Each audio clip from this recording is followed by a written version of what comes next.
IVM. Hi everybody, just wanted to ask everyone for a quick favor. We're running a brand survey right now and would really appreciate it if you could let us know what you think about the advertising on IVM. Go to ivmpodcast.com/survey and do let us know. As part of this, we'll be selecting 10 random participants and sending them some IVM swag, so do fill out those surveys.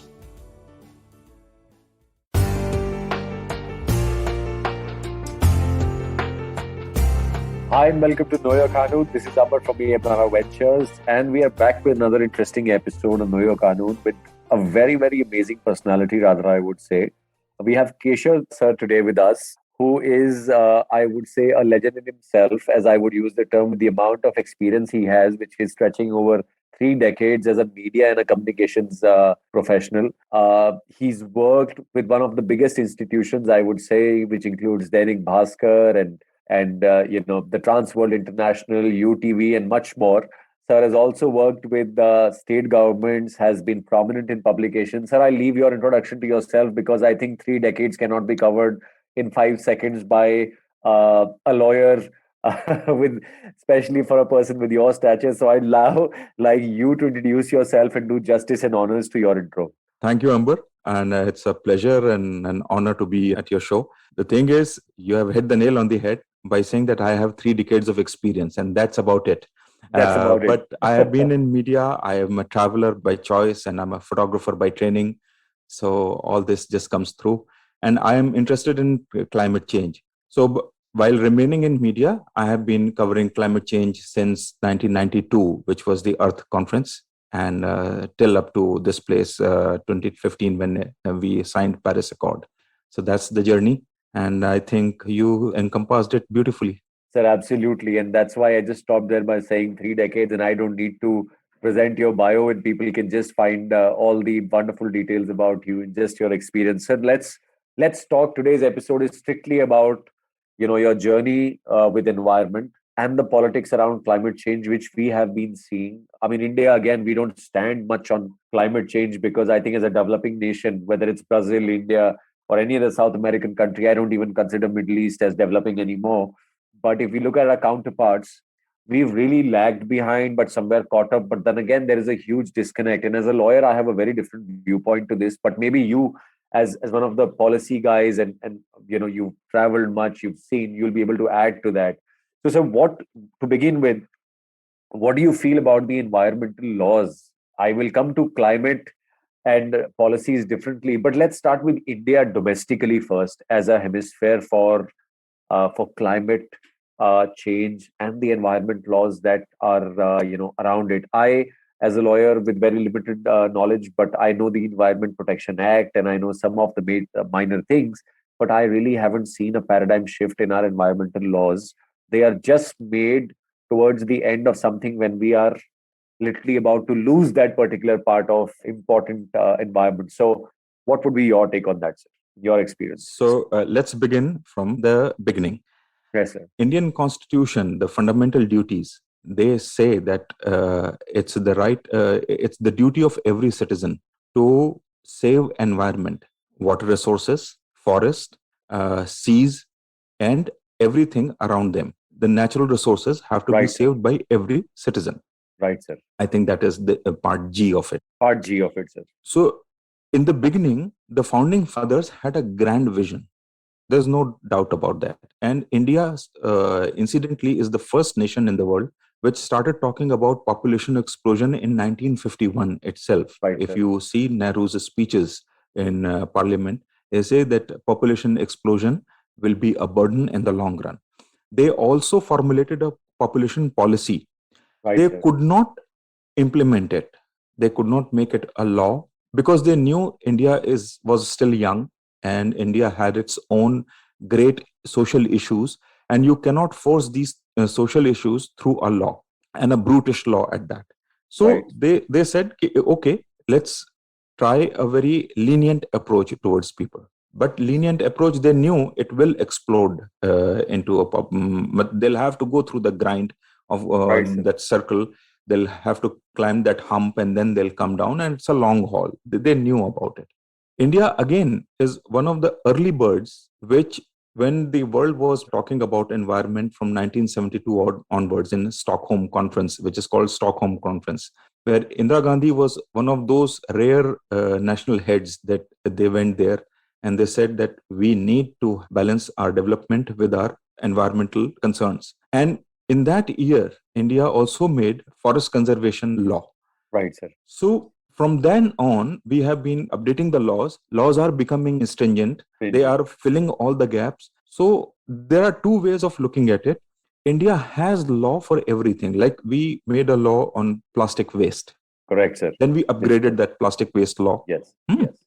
We have also a law on clean air, and that was made in way back 1981. 1981. When there were Emissions and not standards. many cars, and Yes. in Delhi you could see stars in the night. Right, sir. Right, sir.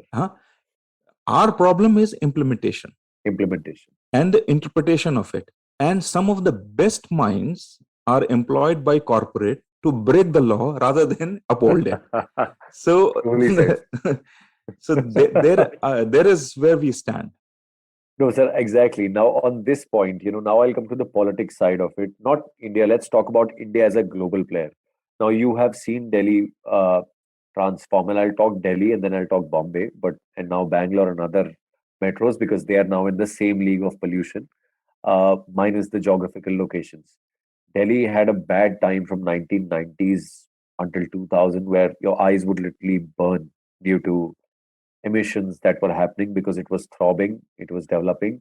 80s was again a good time. 80s, Pune was a paradise. So was Bangalore and I would say Bombay as well. And now, if you see, sir, even being emission standards in place, how deforestation happened, and the country is growing, the economy is scaling. So it is bound to happen that we will be violating such laws because with progress there has to be some kind of change and it has to be sustainable. But in a country where there's a divide between people, one is a means of livelihood on a daily basis, and one is where people are just out there to make money. One is sustenance, one is just going corporate, making money. To have such a policy in place, it is quite challenging also from a law perspective to make people understand that, by burning rubber, by burning tires, by burning polythene, you cannot have, you'll not be able to save something, but you'll make 20 rupees or 20 rupees or 30 rupees, or scavenging or working in situations like that. Don't you feel that these policies, I mean, I'll still stick to the internal side and then we'll come to the Paris Accord. Don't you feel, sir, that there is a disconnect? Because as a developing nation, even if you look at Brazil, you look at Argentina, Colombia, Venezuela, and I'm comparing South Americans because they were in that league until 2015 with us. And China, again, was troubled by environment policies and the way they were growing. But I think they controlled it in a manner that, again, we are heading the cost for climate change, etc. What would be your take on that? So, don't you feel that there is a huge disconnect between the public? So, the law, nobody cares because it's about livelihood. That is why the law gets lost, and the corporates realize that until the time you know the law, you can exploit it to an extent and make money out of it. Sure, you have really articulated this problem very well, but most of the people in India, especially in the middle class, they forget that they keep spewing this statistics that we have a 300 million strong middle class. Right, correct. Now, India's population is 1.3 billion, which leaves 1 billion who are poor. Poor. Okay? Correct. Technically, they. You may say that we have eradicated extreme poverty, but extreme poverty has not been eradicated. And even if it has been eradicated, there is relative poverty. There is still relative poverty means you are not hungry, but you are not getting good food, which is nutritious food. So that kind of things are there. You may have a house, but it's a 1-bedroom house. So you need a proper house, at least 2-bedroom house in villages or in the shanty towns, like in Dharavi or all that. Correct. To take that 1 billion people out of that poverty trap requires more food, more jobs, correct, more production in goods, and that will need resources. India doesn't have that kind of resources. Now, there are two ways to deal with it. The politician or a long range thinking politician can Right. always say that, okay, we have certain technologies at our disposal, we can use them, Right. and we can then create a new path which is Right. not very carbon intensive, which the Right. Americans we can learn from their journey, and Right. we can edit that journey to our resource base, Right. according to our resource base, so that we somehow save ourselves the pains that will be awaiting the next generation. Right. That can be done today, like we are trying to do it in solar energy, and Right. we are trying to do it in energy efficiency Right. sector. Right. Right. But the same is not visible in saving water. The same Right. is not visible in treating the solid waste or sewerage, or we are not doing enough to work towards sustainable agriculture. Right. Why? Because the old school, that the polluting industries, they are a very powerful lobby. Right. And then any government that comes has to take vote from these 1 billion people, Correct. but gets funded by this lobby. Correct. And it has to manage the interest of both. Both. In between, there is a very small, what do you call it, but very vociferous Section, I would say. team of people like us who Like keep us. raising a noise about the future. Now, politician thinks in a 5-year cycle. Right. Of course. He Next cannot he government and the cannot next afford a government. 30-year cycle. He Yes. cannot afford it. A bureaucrat can. A bureaucrat So, can. so if a bureaucrat is determined to do something, at least in his area, he can jolly well do it, because he knows at the most he can be transferred, he can come back again. He cannot be thrown out of Right. For service doing for good at work. least 20 Yeah. years. For At least 20 years. 20 At years. least 20 years. But our politician has no such safety net. Ambition. He has to win the second election. So he has Right. to be in the game. Right. What then they do is they get into the habit of making compromises. Right. So you have to save 200 acres of forest Right. today. Right. And if you can save 200 acres of forest, then your environment would be safe. Right. But there are so many pressures of agriculture, mining. Right. So he makes he takes the middle ground. He says, okay, I'll save 100 acres of forest, and 100 acres can be divided between mining and agriculture. Thereby, all the three are at least partially satisfied. Right. Because remember that as an environmentalist, I am pressurizing the government to save all the 200 acres of land. Correct. Correct. But the miner is also pressurizing them to give them entire 200 acres. Right. So is the farmer. There is only 200 acres. So what he does is he creates 3 small patches and say, okay, everyone should be partially happy, and then I'll mollycoddle them at a later date. So that is where our implementation of law gets compromised. Yes, it's lacking there. Correct, sir. No, rightly put by you. And my next question was going to be this, that, even though, like, and I have worked as a tax consultant previously before starting my own law firm. And I have worked with some of the giants in India, and I've tried to help them secure licenses and go through the process. And it's so cumbersome doing so, and then uh, starting your own industry that is compliant. As you said, this 1 billion population is still below poverty line. I mean, you can say you've eradicated it, but that's not the truth. Relative poverty still exists in India. And the transformation process, as you've said, though we are signing, and I'll come to this now, that we are signing global accords and the Paris Accord. It sounds good for a country which has reached those levels of moderation or intelligence, or I would say knowledge, that when they sign that, they actually have trickle effect, which might be after 20 years, which is as small as saving butterflies or going ahead and having a trickle effect on their environment in terms of rain. But you see, I mean, in India, in patches, we've had everything in abundance by nature, and we've other actually gone backwards on this, and Chennai is running out of water. North, any case, Gurgaon has a problem, and Cape Town is out of water. Uh, and that is because South Africa is in a turmoil as far as their management of resources is concerned and how they look at this. But what do you have to say about Australia is in crisis, sir. It's actually running out of natural resources in terms of water. What do you have to say about the Paris Accord that we've signed? Do you think it would make a relative difference, or it is just another tick mark to showcase the world on our way to the seat at the UN that we have achieved everything that one needs? It's a great question. See, if we see things in perspective, 1992 was the watershed year where all the countries, 192 countries under the United Nations, they came together and they said that let's have a deal to save the environment and the world from becoming warmer than it is right now. And that warming should be contained at 2 degrees above the industrial revolution level. So what does it mean? Before industrial revolution began, the temperature was at a certain level. We should try to bring it just 2 degrees above that level. All right, not beyond. Okay. So this is the Paris Accord in summary for people, I would say. So we should have best is we should have it at 1.5 degree above the pre-industrial level. Even if it is 2 degree, it's good enough. Right. This is what we have achieved since 1992 to 2015.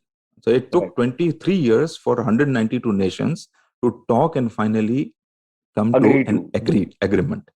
Now, this agreement, there's a clause which says that every country will create internally determined contributions. So they will say that we are going to do this much to save the environment, global environment, from crossing that warming levels. Right.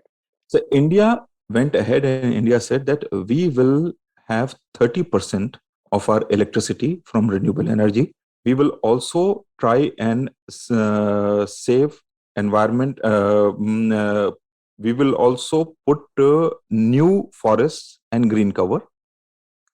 That is part 2. And 3, they had a we will bring down the carbon intensity of production by 33 to 35%. Right. Now, 33 to 35% of carbon intensity means that if you are using 100 units of energy to produce, say, one iPhone,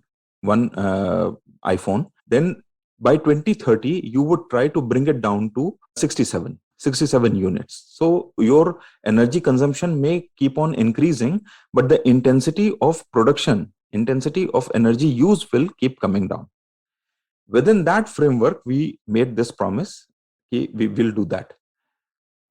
Good thing is that we are progressing in that direction, but in a very selective manner.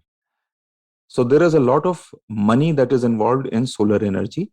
There's a lot of money that can be saved by using less energy and better technologies in corporate or in manufacturing. So you will see maximum work happening in these 2 areas, which is energy efficiency and renewable energy. But that is offset by your actions, government's actions in other areas. Like there is a situation which happened only a month ago in Madhya Pradesh. There is a forest called Bakswaha. Correct. Bakswaha forest was given to a company which will be obliterating 300,000 forest and it's a pristine forest land for diamond mining. Shocking. In one go, you have offset whatever good that you were doing in all other places. So while you are trying to bring down your carbon intensity in manufacturing, in buildings, in building codes and everything, you are destroying forest. Right. And when people say that we are doing compensatory afforestation, there is no accepted form or a rigorous way of finding out that whatever you planted has survived or not. Okay. So therein lies our problem. So we have gone on and we have made all sorts of promises in Paris. But I think that they will be able to meet their renewable energy goals. They will be able to meet their energy efficiency goals, but I'm still very skeptical that they will be able to increase their forest cover, they will be able to save their forest cover, and they will be able to increase their green cover. Correct, sir. And these are three important factors you've highlighted, and I think you've given a good summary of the peace accord. What I can surmise when we close this now is that though we are signing everything, but the difficulty in maintaining the balance is something that we'll have to look at. Now, so today's episode, I like to conclude on this note, but we have to continue this series with you because this is just one chapter of the three-part that I want to do with you. So we'll be, of course, doing in the coming week by placing your time and availability. I want to do it into three parts because it needs to be analyzed in depth and in detail in terms of, the effects from a rural economy perspective and also from, I would say, as a lawyer, I would talk about from a corporate perspective because as you say, that for a mining corporation, this could be the best deal that could be. And the lawyers representing and decoding the law, people don't even know the laws that restrict mining, that where can it be done, how and which area is the area really that non-cultivable or it is wasteland forest or are the resources of such importance, national importance that, you cut down everything just for finding, diamonds there. And we've had a lot of deforestation because of mining around Aravallis, the huge human cry, and something like this that you narrated is also shocking because it is happening in pockets around India. Jharkhand was another big place where this has happened, and actually, I'm apolitical on these things, and I would say still there is no upward upliftment that happened in Jharkhand from a livelihood perspective when we say that all these things bring in development. But so keeping the accord in place, I want to discuss role of America as well from a law perspective and India as well as enforcers. And thank you so much for being here with us today. And I will continue this into two more parts with you. And it's going to be a 3 series for our listeners where we break this down further into 20-minute episodes and bring it out for them. Thank you, sir. Thank you so much. Thank you, Amber. Thank you so much. Thanks a lot.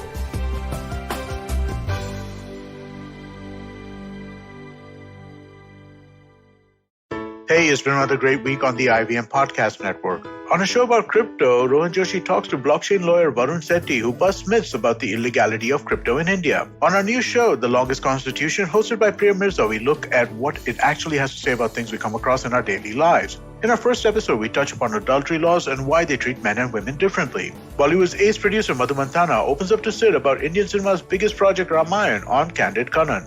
On Agla Station Adulthood, Siddharth Sangai talked about the state of organic farming in India. And on Getting Meta, a chat with Pallavi from HRX on fitness and battling depression.